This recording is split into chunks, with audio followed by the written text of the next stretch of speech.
بندوں سے بہت زیادہ محبت کرتے ہیں، پیار کرتے ہیں،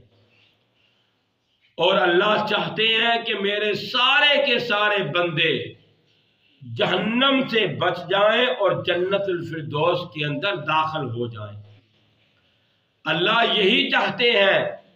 کہ میرے سارے کے سارے بندے جنتی بن جائیں، جہنم سے بچ جائیں۔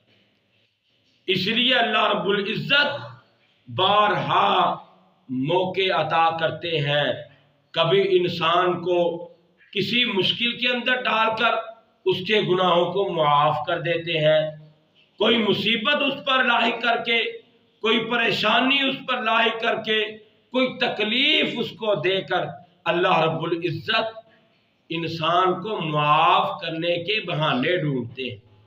کہ میں اپنے بندے کو معاف کس طرح کروں۔ جب انسان کو کوئی تکلیف